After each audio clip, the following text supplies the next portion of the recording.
porque el logos para el griego era el que había hecho el universo, el que le daba orden, el que ponía todo en su sitio, el que hacía que todo funcionara.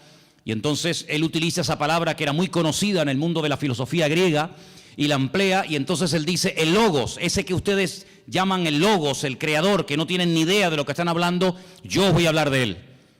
Y presenta a ese logos como el creador del universo, presenta al logos como encarnado. Hoy hemos cantado una parte de una canción que hablaba acerca del verbo se hizo carne. Y vemos cómo Juan es una persona que no solamente tiene que seleccionar muy bien las palabras que va a utilizar, porque la audiencia, los lectores a los cuales va a llegar el Evangelio, son personas que no tienen mucho conocimiento de la Biblia, son gente que viene de un trasfondo pagano, de idolatría, un mundo de mitología griega. Entonces él tiene que ser muy cuidadoso en esto, sino que además tienen que tener presente, y cuando sepan esto van a entender por qué Juan utiliza tantas veces ciertas y determinadas palabras. Ya habían empezado a introducirse en las iglesias herejías, las enseñanzas de los famosos gnósticos, personas que decían Dios no pudo crear el mundo, porque el mundo, el cuerpo, la materia es malo. Por lo tanto, un Dios santo, un Dios bueno, un Dios perfecto no puede tener contacto con el hombre bajo ningún concepto, no puede tener contacto con la materia. Entonces ellos creían que había una serie de, así lo llamaban, emanaciones, ¿verdad? Y Jesucristo era una emanación de Dios que prácticamente no tenía nada que ver con Dios, y entonces él sí, como no era divino, como no era santo, como no era Dios, como no era creador, él sí podía tener contacto con el hombre, él sí podía tener contacto con la materia, porque al fin y al cabo él no era Dios. Y eso es lo que algunos gnósticos creían. Otros creían que este mundo, que ellos consideraban que era pecaminoso, malo, el cuerpo era la cárcel del alma, pues ellos decían que este mundo fue creado por los ángeles caídos. Los ángeles caídos fueron arrojados de la presencia del Señor, y como ellos eran tan malos, pero al mismo tiempo eran tan poderosos, pues ellos fueron los que crearon el mundo, los que crearon la materia, etcétera, etcétera. Sí, permítame la expresión, un cacao, un lío terrible que se estaba metiendo dentro de las congregaciones. Para colmo, había otra tendencia, otra herejía que se había metido con mucha fuerza en la iglesia, y era todo lo contrario. Era que Jesucristo era simplemente un hombre que había evolucionado con una serie de poderes que había ido adquiriendo con el paso del tiempo, pero no tenía nada que ver con la divinidad. Otros creían que Jesús era, como ellos llamaban literalmente, un espíritu descarnado. Un espíritu que cuando lo veías parecía un hombre, parecía un ser humano, pero en el fondo no era un ser humano. Realmente él no comía, no se cansaba, no tenía que dormir, no tenía ningún tipo de sufrimientos, porque era una especie de espíritu que cuando se manifestaba parecía un hombre, pero de hombre no tenía absolutamente nada. Fíjense, ante menudos follones y herejías se encontraba el apóstol Juan, y ahora tiene que presentar un evangelio convincente, claro y directo, y presentar a Cristo de una forma correcta, de una forma adecuada, teniendo en cuenta la cantidad de herejías que ya se habían metido en la iglesia para este tiempo. Ahora, en este evangelio me ha llamado mucho la atención, vamos a poner la primera información en la pantalla. Hay cosas que Juan omite completamente, ni las toca. Tenemos, por ejemplo, ahí, ustedes lo pueden ver, el nacimiento del Señor Jesucristo. Juan ni lo menciona. No es que no crea en Él, evidentemente, sino que, como vimos la semana pasada, el Evangelio empieza diciendo: en el principio era la palabra y la palabra era Dios. Es decir, va antes de Génesis 1.1. Antes de Génesis 1.1, va a la eternidad para demostrar que no solamente Jesucristo tuvo un nacimiento físico, sino que Él era un ser eterno, ¿verdad? Creador, que en un momento determinado decide humanarse, decide tomar forma de hombre y venir a este mundo. Por lo tanto, él, el tema del nacimiento, como ya sabe que lo han tocado otros evangelistas, como por ejemplo Mateo, como por ejemplo Lucas, él ese tema no lo toca. Tampoco habla del bautismo, no es algo a lo cual Juan le quiera dar énfasis. No habla de las tentaciones del Señor Jesucristo, que aparecen muy bien explicadas en algunos evangelios. No hace mención a lo que llamamos la última cena. La cena donde Jesús parte el pan y el vino con sus discípulos y establece lo que llamamos el nuevo pacto, no habla de la agonía de Cristo en el huerto de Getsemaní, donde allí es machacado, donde allí es triturada su voluntad y donde allí, digamos, se rinde completamente al Padre diciendo no se haga mi voluntad sino la tuya. Eso ni lo toca. No habla tampoco de la ascensión de Cristo. Si quieres buscar ese tema, ese momento, en Juan no lo busques porque no lo vas a encontrar. Tampoco habla de parábolas. Por ejemplo, el Evangelio según San Mateo está lleno de parábolas. ¿Por qué? Porque él intenta presentar el reino de Dios, pero sin embargo Juan lo que intenta presentar al rey del reino de Dios, que es el Señor Jesucristo, por lo tanto no habla de las parábolas. Tampoco aparecen milagros de liberaciones de demonios.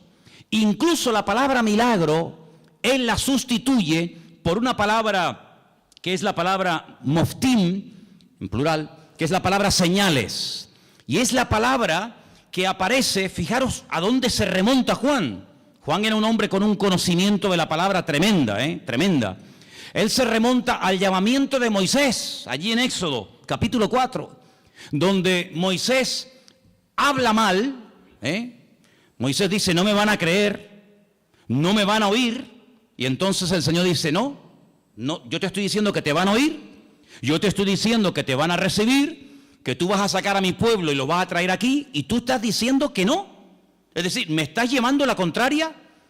Pues te voy a enseñar lo que le pasa a una persona cuando habla mal. Mete la mano en tu pecho. Metió la mano en el pecho y le dice, sácala ahora. Y cuando la sacó, estaba totalmente leprosa. Y se vuelve a meterla. Sácala, ya está limpia. Él se quedó, esa lección se le quedó grabada en su mente, y él se dio cuenta que su propia hermana, María, cuando habló mal de él, le pasó exactamente lo mismo que a él le pasó, quedó leprosa durante un tiempo por dudar y por hablar mal de los hijos de Israel. ¿Qué te parece? Y no solamente eso, sino que le dice, ¿y ahora qué tienes en tu mano? Dice, tengo una vara. Dice, tírala al suelo, y se convirtió en serpiente. Si le estás dando lugar al enemigo, cada vez que hablas mal. Cógela por la cola y volvió otra vez a convertirse en vara, a convertirse en palo. Estas dos señales no las olvides en tu vida. Cuando vayas a Egipto, muéstrales estas dos señales para que ellos aprendan a hablar y para que sepan lo que puede ocurrir cuando una persona utiliza mal el poder de la lengua y puede darle lugar al enemigo. Así que estas señales, esa palabra moftim, es la misma que utiliza Juan en su Evangelio cuando dice que el Señor Jesucristo hizo muchas señales, las cuales no están escritas en este libro. Dejadme que os lea este versículo. Jesús hizo además muchas otras señales en presencia de sus discípulos, las cuales no están escritas en este libro. Él lo dice bien claro. Todo lo que Jesús hizo, todo lo que el Señor enseñó, todos los milagros de Cristo no están escritos en este libro. Pero estas se han escrito para que creáis que Jesús es el Cristo, el Mesías, el Hijo de Dios, y para que creyendo tengáis vida eterna. Así que él emplea la palabra señales, y ahora después hablaremos un poquito de eso. Así que estas cosas que les he mencionado no aparecen en el Evangelio según San Juan, pero mira tú por dónde. Si Juan no hubiera escrito su Evangelio, todas estas cosas que vamos a ver a continuación, la siguiente por favor, nunca sabríamos absolutamente nada de estas cosas que vamos a mencionar ahora, porque no las menciona ni Mateo, ni Marcos, ni Lucas. Si yo les preguntara a ustedes, sin leer el Evangelio según San Juan, cuál fue y dónde hizo el Señor Jesucristo su primer milagro, nunca lo sabríamos. Nunca sabríamos que el primer milagro de Cristo fue en Caná de Galilea, convirtiendo el agua en vino. Porque nadie lo menciona, pero Juan sí. Bendito sea el Señor, porque le reveló y le mostró a Juan dicho milagro, ¿sí o no? Menciona además algo muy interesante, la conversión o la conversación que tuvo en capítulo 2 con Nicodemo. Esa conversación no aparece por ninguna parte en los otros evangelios. Es una conversación interesantísima, allí en Juan capítulo 3. A Juan le gusta mucho las conversaciones de Cristo con otras personas. Por ejemplo, en el 2 está el milagro de las bodas de Caná, en el 3 está la conversación con Nicodemo, en el 4 ¿qué está? La conversación con la mujer samaritana. Si no hubiera sido por Juan, nunca hubiéramos sabido que Jesús se detuvo junto al pozo en Samaria y le habló a una mujer samaritana y allí pues le dijo cosas tremendas y allí él se reveló como quien verdaderamente él era, solamente en Juan. Si no se hubiera escrito el Evangelio según San Juan, nunca habríamos oído de que sanó a un paralítico en el capítulo 5 en el estanque de Betesda, que hacía 38 años que estaba esperando el movimiento del agua. Fíjate tú por dónde, hermano, me quedé sorprendido y es así. Si no hubiera sido por Juan, nunca hubiéramos oído hablar de Lázaro. La resurrección de Lázaro, su amigo en Betania, solamente la encontramos en el capítulo 11 del Evangelio según San Juan. Nunca nos hubiéramos enterado de que el Señor Jesucristo se agachó para lavarle los pies a sus discípulos, porque eso no lo cuenta ningún otro evangelista más que solamente Juan. Nunca hubiéramos recibido o tenido una enseñanza que va, fíjate, desde el capítulo 14 hasta el capítulo 17 del Evangelio según San Juan, hablando acerca del ministerio, de las funciones del Espíritu Santo, el bendito Consolador. Por ejemplo, él dijo, no os pongáis tristes, no os dejaré huérfanos, os conviene que yo me vaya, porque si yo no me fuese, el Consolador no vendría. Pero cuando Él venga, porque yo le voy a rogar al Padre que os envíe otro Consolador para que esté con vosotros para siempre, Él me glorificará a mí. Él os guiará a toda la verdad. Él os hará saber lo que ha de venir. Él tomará de lo mío y os lo hará saber a cada uno de vosotros. Él además convencerá al mundo de justicia, de pecado y de juicio. ¿Qué te parece? Una enseñanza profunda del Espíritu Santo solamente en San Juan. Nunca habríamos oído el comentario despectivo, la crítica que Judas hizo cuando vio a una mujer que derramaba sobre él un vaso de alabastro con el nardo puro, aquel perfume, dice que se llenó toda la casa, y cuando él dice, qué desperdicio tan grande, haber derramado todo este perfume sobre el cuerpo de Jesús, qué desperdicio tan grande, esto vale más de 300 denarios, un año entero de trabajo, total derramado sobre Cristo así, en un momento. Eso aparece en San Juan. Así que es un evangelio que nos da muchísima información, pero es un evangelio diferente. ¿Por qué? No solamente porque cuenta cosas que ningún otro evangelista contó, sino que los demás evangelistas, Mateo, Marcos y Lucas, nos hablan y se centran fundamentalmente en el ministerio de Jesús en el norte del país, en lo que conocemos con el nombre de Galilea. Él se quedó a vivir durante mucho tiempo en Galilea, sobre todo en la ciudad de Capernaum, el pueblo de Naún, y los evangelios, los 3 primeros, nos cuentan lo que hacía allí, pero sin embargo Juan cambia de escenario y comienza a hablarnos de cosas que Cristo hacía en el sur del país, en Judea y sobre todo también en la ciudad de Jerusalén. Ahora, es interesante porque en el propósito del libro que hemos leído esta tarde, Juan reconoce que todo lo que el Señor Jesucristo hizo, nunca, ningún autor, ni él mismo, podía haberlo escrito. Hay, por ejemplo, un versículo muy interesante en San Juan, os lo leo, capítulo 21, que dice, hay otras muchas cosas que Jesús hizo. Estamos en el 21-25. Las cuales si se hubieran escrito una por una, pienso que ni aún en el mundo cabrían los libros que se habrían de escribir. Por lo tanto, el Evangelio según San Juan es un pequeño resumen, no es una obra completa, una enciclopedia de la vida de Cristo, sino es simplemente un pequeño resumen donde él a propósito toma o escoge 7 señales y las va a presentar. Y nos va a presentar a Cristo de una forma muy completa. Pero una cosa que llama mucho en el Evangelio según San Juan es lo observador y la tremenda memoria que Juan tenía. Hay cosas que se pierden con el tiempo, no nos acordamos de lugares, de nombres, cosas que ocurrieron. Sin embargo, vais a ver que Juan, por ejemplo, yo he hecho una lista de cosas que cuenta Juan que demuestran que tenía una memoria tremenda. Pero aparte de tener una memoria tremenda, era un hombre muy observador. Por ejemplo, él dice que cuando aquel niño dio aquellos panes y aquellos peces para dar de comer a aquella multitud. ¿Os acordáis del milagro, sí o no? Él dice en su evangelio, y por cierto es el único que lo dice, que aquellos panes eran panes de cebada. Qué curioso, ¿no? Son panes de cebada. No son panes de trigo, no son panes de maíz, no son arepas, ¿no? Sino son panes de cebada. Qué curioso, ¿no? Después dice, por ejemplo, que cuando el Señor en una de las ocasiones calma la tempestad en el mar de Galilea, habían remado 5 kilómetros. Otros evangelistas dicen, después de haber remado un rato, Juan dice, no, un rato no, remamos 5 kilómetros. Qué curioso, ¿no?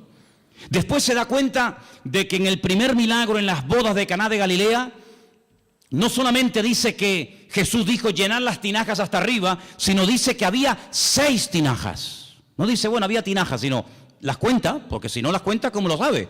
1, 2, 3, 4, 5, 6 tinajas había llenas de agua que después se convirtieron en vino. Es el único que menciona, fíjate qué detalle tan curioso, esto es una persona muy observadora, pero no solamente observadora, sino que además si no estás allí, tú no te enteras. Porque les quiero decir que el único que se la jugó y que fue valiente y que estuvo al pie de la cruz hasta que murió fue Juan. Y por eso él dice que hay un momento, mientras él está agonizando en la cruz, hay un momento en el que los soldados comienzan a decir, oye, la túnica que lleva puesta este hombre es buenísima. Es una pena romperla en pedazos y un trozo para ti y otro trozo para ti. ¿Por qué no nos rifamos y echamos suertes?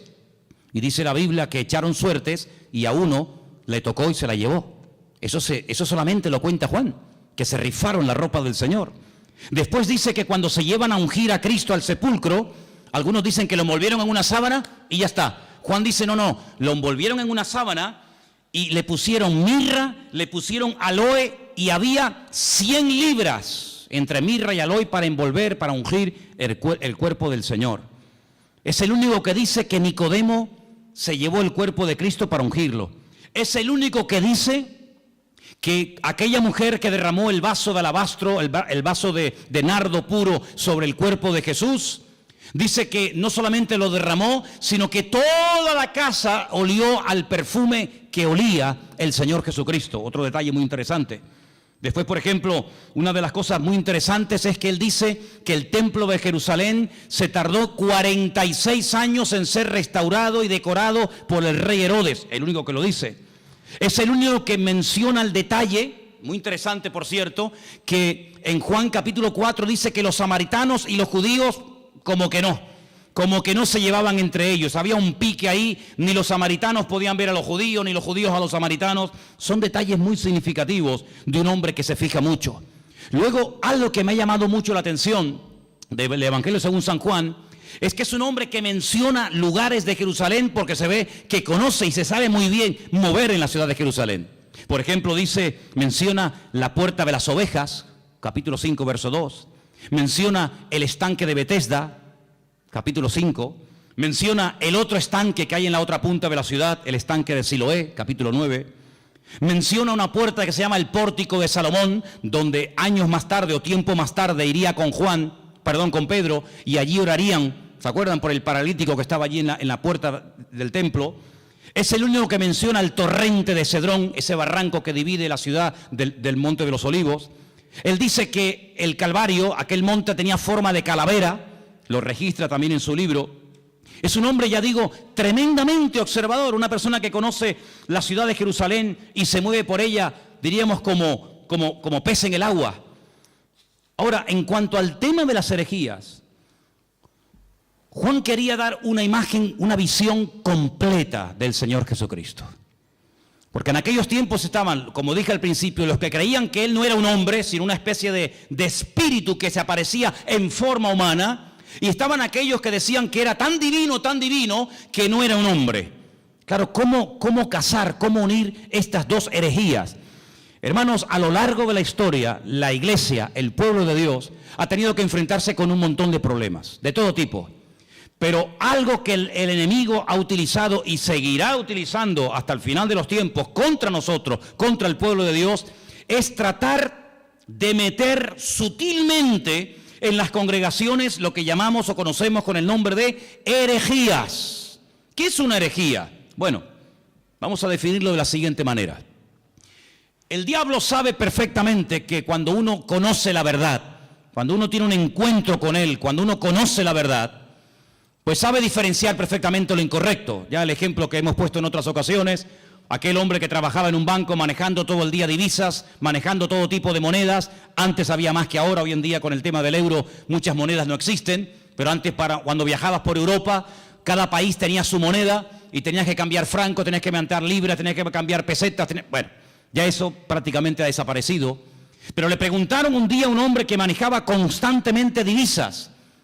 Me imagino que habrás tenido que estudiar muchísimo, ¿no? Hacer muchos cursos para diferenciar los billetes falsos de los verdaderos. Y él dijo, jamás en mi vida yo he hecho un curso para estudiar billetes falsos. Y entonces, ¿cómo sabes diferenciar uno falso de uno verdadero? Dice, porque yo he estudiado muchísimo al billete verdadero. Yo lo conozco también, su tacto, hasta cómo huele, las características del billete verdadero, lo que se tiene que ver, lo que no se tiene que ver, dónde tengo que tocar, dónde no tengo que tocar. Lo conozco tan bien que en cuanto me presentan un billete falso, digo, este no es falso, este no es verdadero. Porque conozco al verdadero. Ahora, si me pongo a estudiar todo lo falso, al final sé que son falsos, pero no conozco al verdadero. Y lamentablemente vemos que hoy en día también hay gente así. Han estado un poco de tiempo en los mormones, un poco de tiempo en los Hare Krishna, un poco de tiempo en los Rosacruces, un poco de tiempo con los testigos de Jehová, un poco de tiempo con los evangelistas, un poco de tiempo con no sé quién. Al final tienen un cacao en la cabeza terrible, conocen tanto a sectas y filosofía, pero no conocen la verdad. Y Jesucristo no es uno más. Lo que Juan hace es presentar la verdad, porque él dice, la verdad os hará libres. Si yo empiezo a rebatir y a discutir y esto, no, con la discusión no llegamos a ninguna parte. Yo lo que voy a hacer es proponerme, seleccionar una serie de señales, presentaros la verdad de la forma más completa y variada y profunda posible, porque cuando lleguéis a conocer la verdad, cuando lleguéis a intimar con la verdad, os vais a dar cuenta de que lo falso ya no tiene ningún atractivo, ya no tiene ninguna tentación para vuestra vida, porque la verdad no solamente os hará libres, sino que la verdad os hará felices. ¿Cuántos dicen amén? Entonces él presenta a Cristo como la verdad y os vais a dar cuenta que la palabra verdad, verdadero, aparece así de veces en el Evangelio según San Juan. No hay una palabra que se repita más en este Evangelio como la palabra verdad o verdadero. Tengo aquí una pequeña lista, no están todos, pero para que veáis.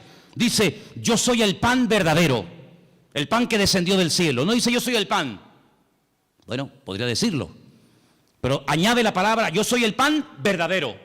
Y entonces dice, el pan que comieron nuestros padres en el desierto, pues todos los que lo comieron murieron. Pero el que coma de mí nunca morirá. Después dice, yo soy la vid. Pero no dice solamente yo soy la vid, sino dice, yo soy la vid verdadera. Juan capítulo 15, verso 1. Juan 8, 16 dice, yo soy el juez, pero el juez verdadero. El juez que imparte verdaderamente justicia. Y os vais a dar cuenta de que aparece la palabra verdad por todo el Evangelio. Encontramos, por ejemplo, en Juan 14, 6, un versículo que todos conocéis de memoria, ¿sí o no? Sí. A ver, ¿qué dice Juan 14, 6? No, ese es 3:16, ese es el 3:16, el 14:6, 14:6. Yo soy el camino, yo soy la verdad y yo soy la vida. Otra vez la palabra verdad, continuamente la verdad, la verdad, la verdad, la verdad. Qué curioso que un día Pilato se le quedó mirando y le dijo, ¿y qué es la verdad? ¿Qué es la verdad? La verdad no es la iglesia evangélica. ¿Sabías eso, no? La verdad no es una secta, una religión. La verdad se llama Jesucristo. La verdad se llama Jesucristo. Y teniendo al Señor, podemos discernir entre la verdad y la mentira. Hay algunas congregaciones donde tal vez enseñan cosas que no son 100% verdad. Por eso el Señor quiere que escudriñemos la verdad, que leamos la Biblia, para que sepamos discernir y sepamos separar lo falso de lo verdadero. El apóstol Pablo le decía a Timoteo, quiero que sepas esto y lo tengas bien presente en tu vida, que dice el Espíritu de Dios que en los últimos tiempos, y lo dice claramente el Espíritu Santo, se meterán dentro de las congregaciones herejías, falsas doctrinas, doctrinas de demonios, que parecerán muy bonitas y muy atractivas. Pero para eso tenemos la palabra. para comprobar en todo momento si lo que en mi iglesia se está predicando es la verdad. Y el día que aquí no se predique la verdad, levántese y váyase. No se quede por amor a mí, no se quede por amor a los niños, no se quede por cariño a la hermana o al hermano tal. No, no, aquí no estamos para vernos las caras, aquí estamos para crecer y conocer y profundizar en la verdad, porque la verdad es la que nos hace libres.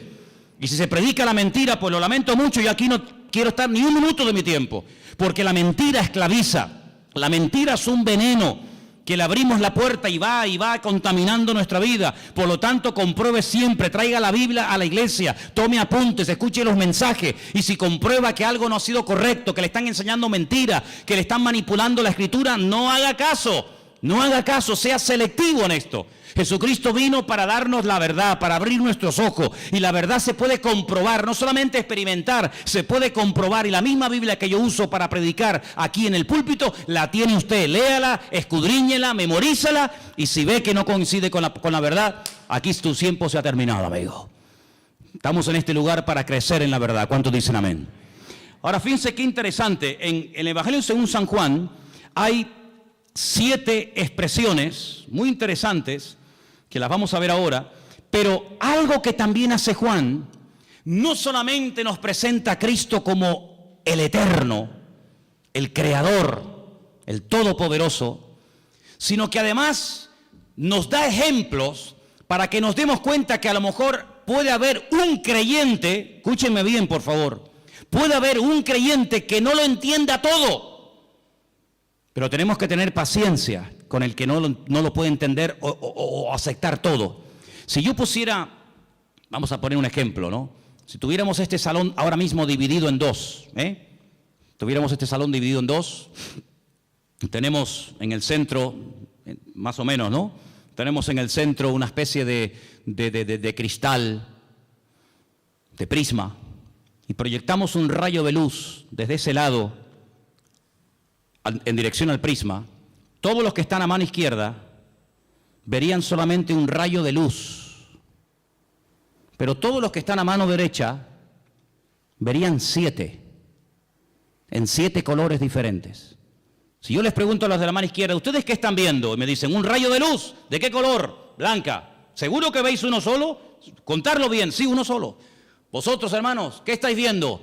Pues estamos viendo 7 rayos de 7 colores diferentes, pero ¿cómo puede ser que unos vean 7 y otros vean 1? ¿Quién está viendo la verdad? Todos.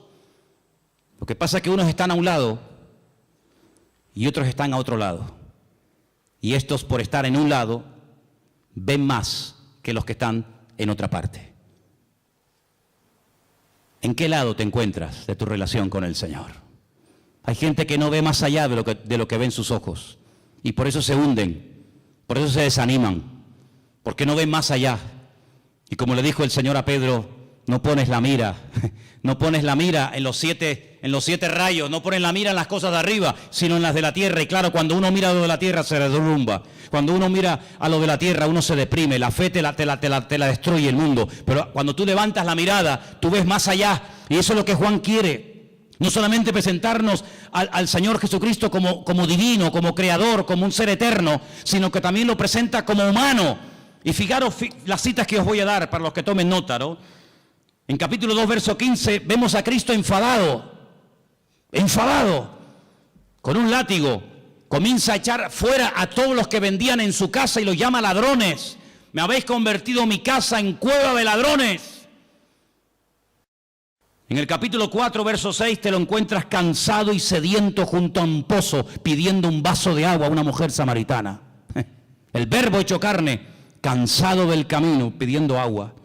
Sus discípulos en el capítulo 4, verso 31, le daban de comer, porque lo notaban que era la hora de comer y él no había comido. En el capítulo 11, prácticamente todo el capítulo te lo encuentras llorando, quebrantado, emocionado, identificándose con el dolor de haber perdido a un amigo, a un ser querido. En el capítulo 1 y en el capítulo 8, verso 58, te lo encuentras en su preexistencia, Te lo encuentras que Él sabe perfectamente lo que tiene la persona. Por eso Cristo no es un hombre que hace muchas preguntas. Ponte un día a hacer un estudio, te animo a que lo hagas. Empieza a buscar en la Biblia cuántas preguntas Cristo hacía, generalmente muy pocas. Generalmente muy pocas. Y la pregunta es ¿por qué? ¿Por qué Jesús no preguntaba cosas a la gente? Porque Él tiene todas las respuestas. Porque Él sabe todas las respuestas. Nosotros para saber ciertas cosas tenemos que preguntar, ¿y cómo fue? ¿Y dónde no fue? ¿Y quién estaba? ¿Y quién no estaba? ¿Y estabas tú? ¿No estabas tú? ¿Y fue arriba? ¿Fue abajo? ¿Era de noche? ¿Era de día? Tenemos que hacer muchas preguntas. Él no hace apenas preguntas porque Él tiene todas las respuestas. Encontramos en el capítulo 17, verso 5, a Jesús. Lo encontramos diciendo que Él tuvo gloria con el Padre. La misma gloria que tenía el Padre, Él la tenía. Y lo encontramos bajando del cielo en el capítulo 6. Pero fíjate tú qué interesante. Encontramos al Señor Jesucristo cansado, lo encontramos al Señor Jesucristo pidiendo agua, lo encontramos dormido en una barca y al mismo tiempo diciéndole a aquella mujer, 5 maridos has tenido y el que ahora tienes no es el tuyo. Diciéndole a uno, he aquí un verdadero israelita. Y le dice, pero si nunca nos hemos visto, dice, yo te vi a ti cuando estabas debajo de la higuera. Y cuando te lo encuentras en el Evangelio según San Juan diciendo, yo soy antes de Abraham, yo existo antes que Abraham el patriarca, y le dicen, ¿tú? ¿Pero cómo vas a ser tú antes que Abraham si tú no tienes ni 40 años? Y él les dice, os aseguro que yo soy antes de Abraham, y yo te digo, no lo dice la Biblia, pero yo también te digo, que hasta Abraham habló con el mismísimo Señor Jesucristo, y el Señor Jesucristo habló con el mismísimo patriarca Abraham. ¿O quién te crees que era Melquisedec? Melquisedec, Melech Sadik, el rey de justicia, sin genealogía, sin padre, sin madre, sin principio de fin ni de días. Allí estaba el Señor, dándole pan y vino al patriarca Abraham, y el patriarca Abraham dándole los diezmos a Melquisedec, el rey de Salem, el rey de justicia. ¿Qué te parece? Ahora, a lo largo del capítulo, a lo largo del libro del Evangelio según San Juan, encontramos en 7 ocasiones al Señor Jesucristo utilizando la expresión anojí. En hebreo hay 2 formas de decir yo. La habitual, la común, la que se suele utilizar siempre, la que todo el mundo usa es aní. Aní, yo, aní. Pero cuando Dios dice yo, generalmente Él utiliza otro yo que no lo utiliza el ser humano. Es el yo, el pronombre personal, primera persona que utiliza Dios y es Anojí. Anojí es yo cuando habla Dios y Aní es yo cuando habla un ser humano. En el Evangelio según San Juan encontramos 7 Anojí. Juan 6:48, Anojí lejen Jaim, yo soy el pan de vida, el pan verdadero. Anojí or haolam, Juan 8:12, yo soy la luz del mundo. Encontramos al Señor diciendo, yo soy la puerta de las ovejas, Juan 10:7. Encontramos en Juan 10:11 diciendo, yo soy el buen pastor. Lo encontramos en Juan 11:25 diciendo, yo soy la resurrección y la vida. Lo encontramos en Juan 14:6 diciendo, yo soy el camino, la verdad y la vida. Y lo encontramos en el 15:1 diciendo, yo soy la vid verdadera. Y todas las veces que dice eso, dice anojí, anojí, anojí. Por eso la gente se quedaba diciendo, ¿pero qué está diciendo? Hoy en esta iglesia ha habido algo impresionante que a mí me ha impactado muchísimo. Y es que se ha cantado y se ha pronunciado el verdadero nombre de Dios. El nombre que habéis pronunciado esta tarde en esa canción, que después la vamos a cantar al final, otra vez más, es el verdadero nombre de Dios. Y ese nombre tiene que ver con la existencia, tiene que ver con la existencia misma. Nadie le ha dado existencia a Él le da existencia a todas las cosas. Pero hay algo muy interesante en el Evangelio según San Juan, y es que nuevamente aparecen 7 ventanas. Fíjate qué interesante, se llaman señales. Yo llamo a 7 ventanas a través de las cuales puedes ver más allá. Porque algo que tenemos que tener presente, y Juan lo hace de una forma muy sutil, pero muy bien presentada, es que cuando te habla de un milagro, cuando te habla de algo que hace el Señor, Él te deja como en puntos suspensivos para que tú pienses y veas que no solamente es un milagro, algo que ocurre en un momento puntual del tiempo, sino que es una señal, es una forma de indicarte que detrás de ese milagro hay una manifestación de la gloria de Dios. De hecho, hay momentos en los que el Señor Jesucristo dice que los milagros que hacía no los hacía tanto por la compasión o porque le daba pena al pobrecito paralítico o el pobrecito ciego, sino que la palabra que se emplea en el Evangelio según San Juan detrás de cada señal o milagro es: esto fue hecho, esto se realizó para la gloria de Dios. Porque un milagro no es algo que solamente suple la necesidad en el momento de una persona. Una persona está leprosa, ¿qué quiere? Pues que se sane la lepra. Una persona está poseída por demonios, ¿qué es lo que quiere? Ser libre de esta atadura espiritual. Una persona no ve y Jesús, ¿qué quieres que te haga? Pues quiero ver, o no puedo caminar, levántate y camina. Sino que el Señor va más allá de la necesidad temporal de la persona. Esto lo hago para la gloria de Dios. Cuando lo dicen los discípulos en Juan capítulo 9, ¿y este hombre que no tiene ni ojos, que están huecas las cuencas, no tiene el globo ocular, este hombre, esto es algo terrible. Esto no es normal que una persona nazca con las cuencas de los ojos vacías. El padre tuvo que cometer un pecado terrible, ¿no? Y este es el castigo de Dios, o él mismo. Y Jesús le dijo: ni una cosa ni otra. Este hombre nació así, sin posibilidad de ver. Si a este hombre ni operándolo, el mejor oftalmólogo del mundo no podría devolverle la vista a este hombre, porque este hombre no tiene globo ocular, está hueca, no tiene nada.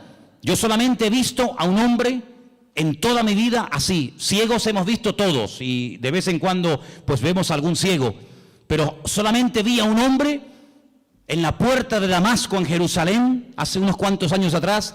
Lo vi y me llamó tanto la atención porque tenía la cuenca de los ojos hueca, vacía, no tenía el globo ocular. Así era el problema de este hombre. Y los discípulos nunca habían visto algo semejante. Le dicen: pero ¿qué pecado terrible tuvo que cometer sus antepasados o él para nacer así? Y Jesús dijo: ¿no sabes por qué este hombre ha nacido así? Ya estamos buscando siempre, perdonen las cuatro patas a los gastos, ¿no? Que si una maldición, que si un trabajo de hechicería, que si el pecado del abuelo, que si una maldición hereditaria. No, mira, quítense todo ese rollo de la cabeza. ¿Saben? Les voy a decir la verdad. ¿Saben por qué este hombre nació así? Para que se manifieste hoy delante de todos ustedes la gloria de Dios. Entonces, ¿qué hace el Creador? ¿Qué hace el Señor? Coge barro, le hace el globo ocular, como una albondiguilla, ¿no? Se la pone en los ojos y le dice: vete a lavarte al estanque de Siloé, que está en la otra punta, allí bajando el torrente de Cedrón. Vete allá a lavarte. El pobrecito va calladito, sin protestar, humilde. Cuando llega al estanque de Siloé, el hombre se quita el barro de los ojos y vuelve viendo. Y los judíos le dicen: pero tú no puedes hacer eso. Hoy es Shabbat, no se puede quebrantar el Shabbat. Y dice: ¿cómo que no? El que me dijo, el que me untó los ojos con barro, él fue el que me dio la orden, discutan con él si quieren. Ese hombre es un pecador, le dicen, es un pecador. ¿Un pecador? Pues menudo pecador, porque ustedes, siendo tan santos y tan religiosos, nunca me solucionaron mi problema, y este que ustedes dicen que es un pecador, me ha mandado a lavarme al estanque de Siloé y regreso viendo. Y nunca, le dice el ciego a estos religiosos, nunca se ha oído en la historia, y se ve que conoce la Biblia, nunca se ha oído en la historia que un pecador, que un hombre malo, le haya dado la vista a un ciego. Y además solamente os digo algo, yo solamente sé que antes era un ciego y que ahora veo. Y llaman a los padres y entrevistan a los padres, le dicen: ¿este es vuestro hijo? Dice: sí. Dice: ¿cómo recobró la vista? Y los padres dicen: no sé, pregúntenle a él tiene edad suficiente, tiene 40 años, pregúntenle a él. Y ahí empieza un tira y una floja, que si sí, que si no, que si se puede, que si no se puede. Hermano, el cumplimiento de un mandamiento no evita o no nos impide que cumplamos otros. Si yo, por cumplir con un mandamiento, me olvido de que la Biblia no solamente tiene uno, sino tiene cientos de mandamientos, estoy cometiendo una gravísima equivocación. Estoy haciendo un sobreénfasis sobre algo que ni siquiera prohíbe la Biblia. Y este hombre al final, con un humor tremendo, le dice: ¿será que me estáis preguntando tantas cosas porque también ustedes se quieren convertir en discípulos de él? Y le dicen: nosotros no tenemos necesidad de convertirnos ni ser discípulos de nadie. Y lo echaron de la sinagoga, dice la Biblia. Lo echaron. Claro, cada vez que lo veían en el culto, amigo, era un testimonio. Y Jesús se lo encuentra al día siguiente, le dice, ¿qué te pasó? Y le dice que me echaron de la sinagoga, no me dejan congregarme, se enfadaron contigo. Y le dice Jesús, ¿tú crees en el Hijo del Hombre? ¿Tú crees en el Mesías? Dice, ¿y quién es ese? Dice, yo, el que estoy hablando contigo. Dice, claro, Señor, ¿cómo no voy a creer en ti?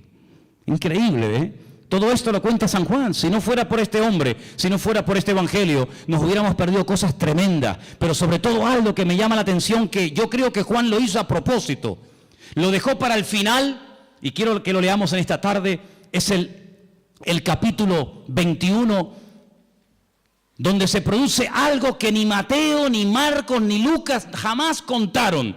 Yo no sé si les dio vergüenza o por respeto, no lo sé, pero nunca fueron capaces de tocar este tema. Pero otra vez encontramos una característica típica del Evangelio según San Juan, y son las conversaciones que tiene con distintas personas. Lo vimos hablando con la samaritana, lo vimos hablando con Nicodemo, y ahora vamos a ver a Jesús en el capítulo 21, casi al final del libro, hablando con un discípulo. Capítulo 21, Jesús se aparece a sus discípulos. Qué interesante. Después de esto, Jesús se manifestó otra vez a sus discípulos junto al mar de Tiberias, y se manifestó de esta manera. Qué interesante, ¿no? Estaban juntos, cuenten, Simón Pedro, Tomás el Didimo. ¿Qué significa el Didimo? ¿O el Dídimo? ¿Qué significa? Significa el gemelo. Tomás era hermano gemelo de otro. Natanael, el que era de Caná de Galilea, los hijos de Zebedeo, hijos, hablan plural, ¿quiénes eran? Juan y Santiago, y otros dos de sus discípulos. Simón Pedro les dijo, voy a pescar. Ellos le dijeron, vamos también nosotros contigo. Fueron y entraron en una barca, y aquella noche no pescaron nada, nada. Toda la noche, para arriba, para abajo, echa la red aquí, echa la red, nada. Cuando ya iba amaneciendo, fíjate tú, amaneciendo ya, se presentó Jesús en la playa, mas los discípulos no sabían que era Jesús. Estaban cansados, estaban reventados, toda la noche pescando. Además, cuando tú estás pescando, los que habéis ido alguna vez a pescar, cuando uno está pescando, las horas se te pasan volando, disfrutas que no veas. Pero cuando estás hecha y no pican, es aburridísimo, estás hasta de mal humor. Les dijo Jesús, hijitos, ¿tenéis algo de comer? Ellos le respondieron, no, no tenían ni para comer. Increíble. Jesús les dijo, echad la red a la derecha de la barca y hallaréis. Entonces la echaron y ya no la podían sacar por la gran cantidad de peces. Qué milagro, ¿eh? Así, en segundos, lo que no hicieron en toda la noche. Verso 7. Entonces aquel discípulo a quien Jesús amaba, le dijo a Pedro, es el Señor. Es el Señor, esto solamente pasa por la mano de Dios. Es el Señor. Simón Pedro, cuando oyó que era el Señor, se ciñó la ropa, porque se había despojado de ella, se echó al mar y se echó a nadar hasta la orilla. Y otros de sus discípulos vinieron con la barca arrastrando la red de peces, pues no distaban de tierra sino como unos 200 codos. Y al descender a tierra, vieron brasas puestas y un pez encima de ellas y pan. ¿Se han preguntado alguna vez, ¿y de dónde sacó el Señor este pez? No tenía red, no tenía caña. El Señor no necesita nada de esto. Seguramente le habrá dicho a uno, para el fuego. Y hace, no hay problema. Jesús le dijo, traed de los peces que acabáis de pescar. Y fíjate qué curioso, otra vez lo que dije al principio, qué observador es este hombre. Otro hubiese dicho, había un montón de peces, Manolo, un montón, pero fíjate lo que dice Juan.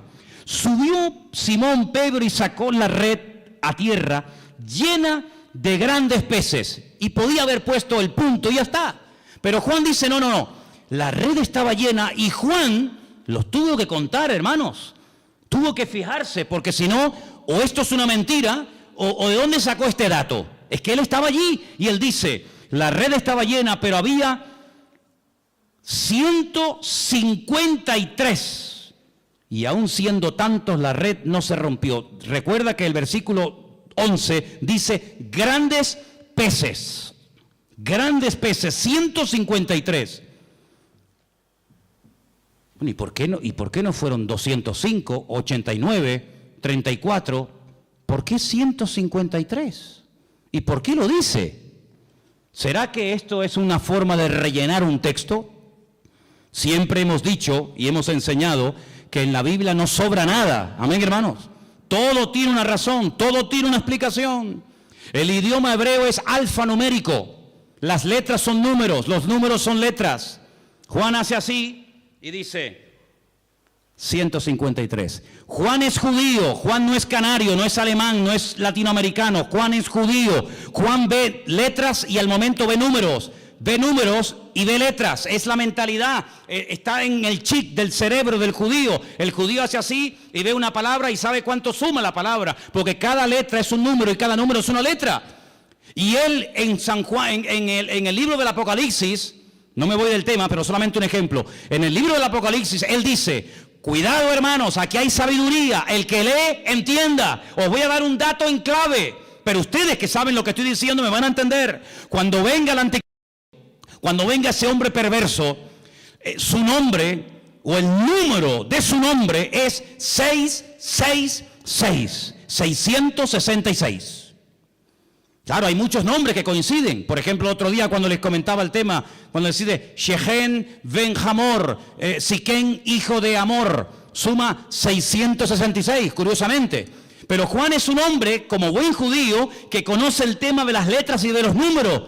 Y él te está dando el valor numérico del nombre de ese político de los últimos tiempos. Pero ahora, volviendo a Juan 21, te dice 153. Y al momento él sabe lo que significa 153. Claro, el que no sabe esto, vos dices, bueno, pues 153, no, espérate. Anoji Elohim. Si pusiéramos aquí en una pizarra la palabra Anoji Elohim, yo soy Dios, suma 153. Es decir, esta es la firma, amigo. Cuando ves un cuadro, dices, qué hermoso, a ver. Picasso. ¿Quién hizo este cuadro? Goya. ¿Quién produjo este milagro? Así, en segundos, lo que no pudimos hacer en toda la noche. 153. ¿Quién hizo esto? Anoji Elohim. Yo soy Dios, yo soy el Todopoderoso. ¿Cuántos dicen amén? No se te pone el cuerpo. Mi madre, ay Señor. Les dijo, venid, coman. Ya saben quién ha hecho esto. Aní Elohim. Le dice a sus discípulos, o sus discípulos no se atrevían a preguntarle, ¿y tú quién eres? ¿Tú quién eres? ¿Se acuerdan que una vez en la barca, cuando calmó el viento y la tempestad, se empezaron a preguntar unos a otros y dice, ¿quién es este? ¿Quién es? Porque habla muy bien, obra de maravilla, sana enfermos, pero ya calmar un mar en tempestad, eso es algo que nos vuelve locos. ¿Quién es este? Y ahora dicen, ¿quién es? Pero no se atrevían, porque sabían que era el Señor. Vino pues Jesús, tomó el pan, lo dio a sí mismo el pescado. Esta era la tercera vez que Jesús se manifestaba a sus discípulos, después de haber resucitado de los muertos. Ahora ya están a gusto, ya están las barrigas llenas, ya han comido. Y ahora Jesús le dice a Pedro, Pedro, ven un momento, ven. ¿Cuántos había? Por eso le dije, cuenten cuántos discípulos hay. Había un montón, Había un montón. Pero ahora solamente le dice a Pedro, a Simón, Pedro. Simón, ven. Simón es Shishon. Viene del verbo lishtot, que significa escuchar. Shema, Simón, ven, escúchame un momento. Escuchar es obedecer. Escuchar es interiorizar. Shishon, ven para acá. Simón, hijo de ¿quién? De Jonás. Es una contradicción. Tienes un nombre, Pedro, tienes un nombre que es una guerra, llevas una guerra. Shishon, el que escucha a Dios. Y Jonás, el profeta rebelde. ¿Cómo puede ser que por un lado oiga y por otro lado seas un rebelde? Ven para acá, Pedro, esto no puede ser así. Hay un divorcio, ahí hay una falta de equilibrio en tu vida. Y le dice, Simón, hijo de Jonás, ¿tú me amas más que estos? Y le dice, sí, Señor, sí. ¿Tú sabes que te amo? Y le dice, apacienta mis corderos. Ahora, El Evangelio según San Juan nos llegó a nosotros escrito en griego.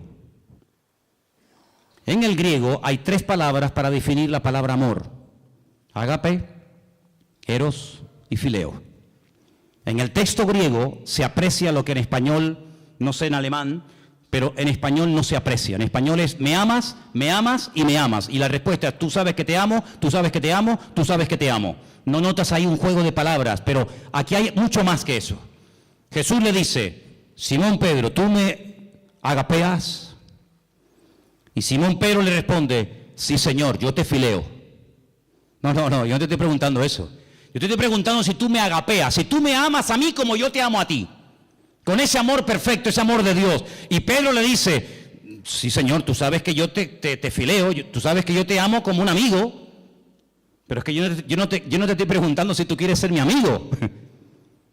Yo no te estoy preguntando si yo te caigo bien. Yo te estoy preguntando si tú darías la vida por mí, porque tú sabes que el amor que yo tengo por ti es que de tal manera amé al mundo que di mi vida por el mundo. Entonces yo te estoy preguntando si tú me amas a mí como yo te he demostrado amarte a ti. Y Pedro le dice: Señor, tú sabes que yo ahí no llego, tú sabes que yo te fileo, pero yo no te agapeo. Y entonces al final, cuando el Señor ya se lo pregunta 3 veces, y Pedro capta la idea, y Pedro se da cuenta por dónde van los tiros, le dice en versículo 17, Pedro se entristeció. ¿Por qué? Porque Pedro reconoció que no podía llegar al nivel que el Señor le está pidiendo. Entonces, ¿qué le confiesa? Tú lo sabes todo. Tú sabes que yo soy un petardo como persona. Yo he fallado, he metido la pata. Menosprecié a todos estos, dije que no te iban a traicionar, que no te iban a vender, que te iban todos a abandonar, pero yo no. Y al final resulta que que no abre la boca, pero que estuvo allí al pie de la cruz, es el que estuvo, y resulta que yo te estaba negando delante de los romanos. Tú lo sabes todo, tú sabes que yo no doy la talla, tú sabes que te negué, tú sabes que no estuve contigo como tenía que estar, pero tú lo sabes todo.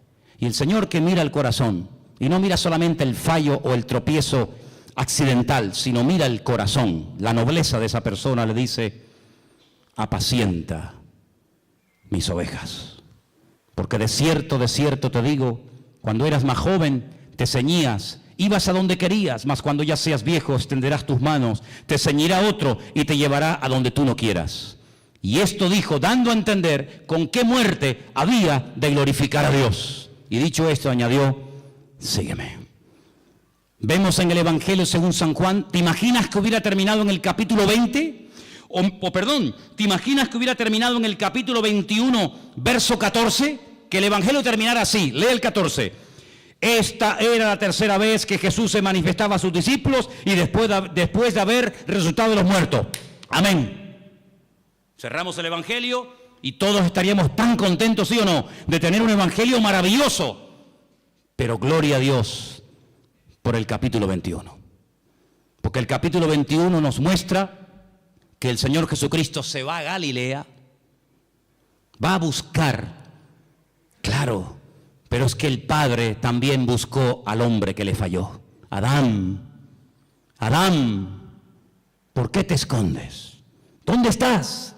Y ahora el Hijo, buscando a Pedro, llamándolo, como llamaba el Señor, el Padre, el Creador, el universo, llamaba al primer hombre. Ahora es el Hijo, ¿verdad?, buscando a Pedro para restaurarlo, para darle otra oportunidad, para ponerlo otra vez en primera línea, para decirle: apacienta mis corderos, y además te voy a dar un premio increíble, Pedro.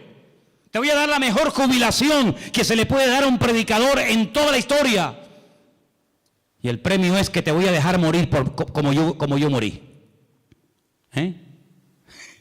Menudo premio, ¿no?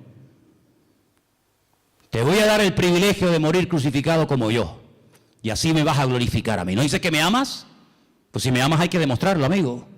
Y así murió Pedro. Así murió Pedro. Pero antes fue restaurado.